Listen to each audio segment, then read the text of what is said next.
to put this down.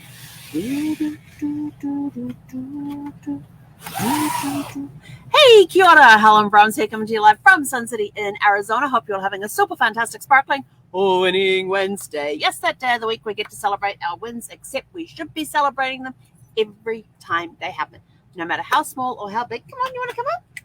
Come on. Come in, hugs. She's just standing there and her tail's doing this.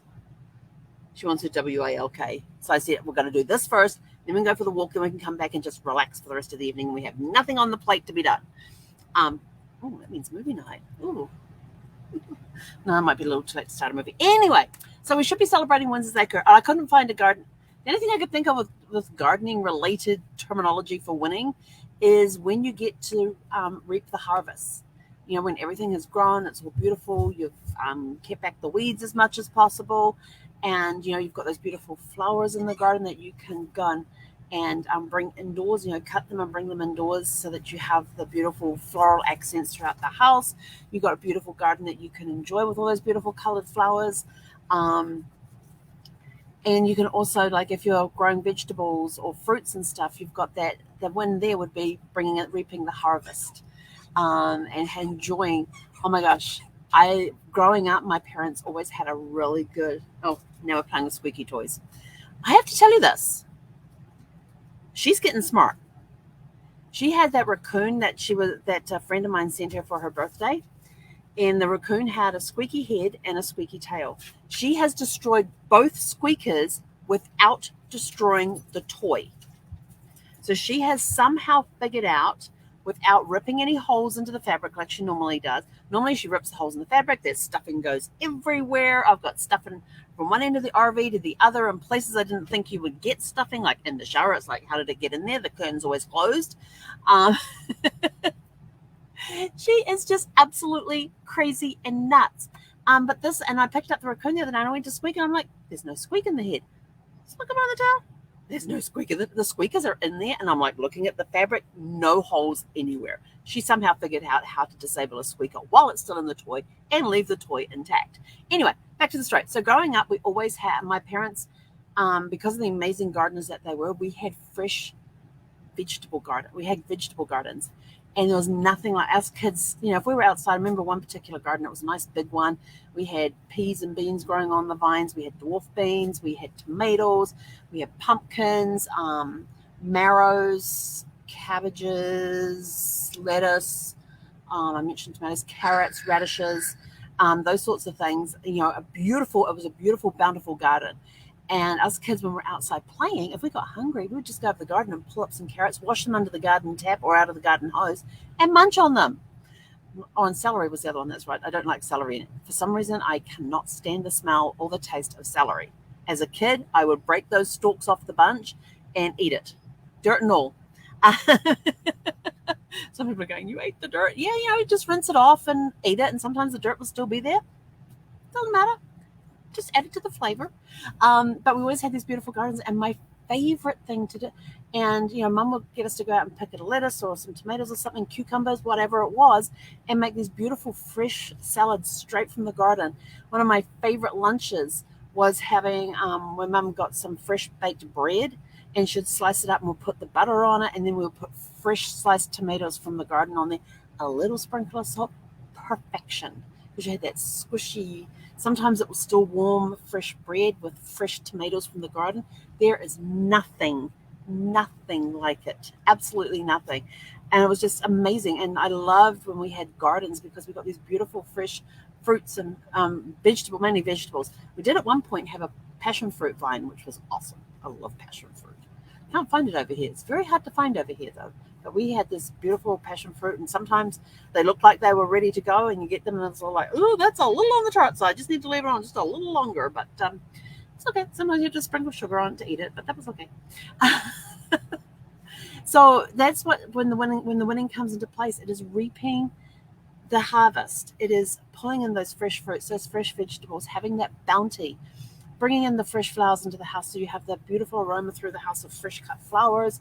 They brighten up any room that they're in, or even just leaving them in the garden and just enjoying, you know, sitting outside and just enjoying the view of these fresh of these beautiful flowers in the gardens and the beautiful shrubs and the blossoms as they come in and that sort of thing. Springtime is one of my favorite times because of all the colors that you get. And the same with autumn.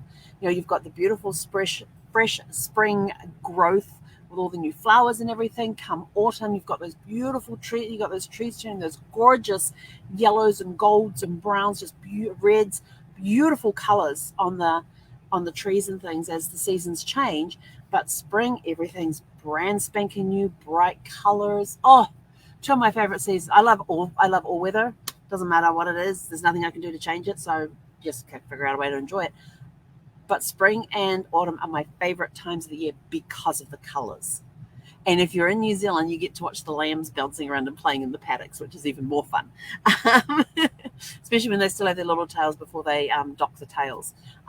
But you're watching those little lambs just springing around in the garden, in the paddocks. It is awesome. Sometimes you get the calves from the cows doing the same sort of thing too, but the lambs are the cutest. Anyway, and the goats, the baby goats, they're pretty cool too. So winning is all about bringing the harvest in. Everything's come to fruition. Now it's time to reap. So that's my quick story on the Winning Wednesday. It's been a very busy, productive day today. I got to like 1 o'clock and I'm like, why am I so hungry? I couldn't figure out. Then I realized I hadn't had breakfast. I hadn't had lunch. I was sort of like surviving on a banana. I had a banana when I got up at 5 o'clock in the morning, and I didn't have, and a couple of tomatoes, because I have that box with those assorted they call them Wonderland tomatoes or something.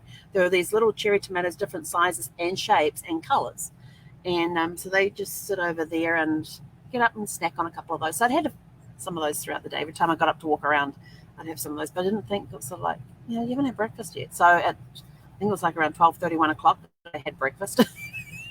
I did. I had my bowl of cereal with my blueberries and my my cranberries and my almond creamer and almond milk creamer, and we were good to go. So I've sort of figured out I probably need to schedule breakfast. But then I did have a meeting I wasn't expecting today as well, one of those pop-up meetings, so that was okay. And Zeffie wanted to do 2 walks this morning. She seems to like the habit that we go for a walk before my 8 a.m. meeting. Then when I finish my 8 a.m. meeting, she's standing by the door waiting for walk number 2. Yes, well, she got walk number 2 around, hang on, I'm trying to remember what time we went for walk number. I think it was like 9:30, and I had to be on the help chat at 10 o'clock. So it's been a very busy morning, a very busy day, very productive. Got a lot of stuff done today, so I call that a win. And just got off a call where I was training somebody on a system, and so that was done. And now we're about to go for our evening walk. Hopefully it's definitely cooler than 89 degrees that it got up to today. Last I checked, it was at 88. The sun is now below the horizon, almost below the horizon, which means the temperature's dropped even further, which is going to make it a little more comfortable to be outside. But it's like, I think it was in 2 days. Is it tomorrow? I'm trying to remember if it's tomorrow or the day after. Let's see here. So Friday, so tomorrow we're up to 92. Friday we drop to 78, and it's still going to be too warm for me. I like cold temperatures. But then we do the slow climb back up to the 90s, which is going to be Tuesday next week. So, but Friday we're dropping down to 78. Yes. So anyway, I got to fly. Got to go WALK, the DOG. And she just turned around and looked at me like, I know what you're talking about me, aren't you? Anyway, go have a super fantastic sparkling evening. I'm off. Here she comes. She knows. She knows the sign off. So she's here waiting. Yeah. You smart dog. Have a super fantastic sparkling evening, and we'll catch you tomorrow for Thankful Thursday. Hey, Conetta.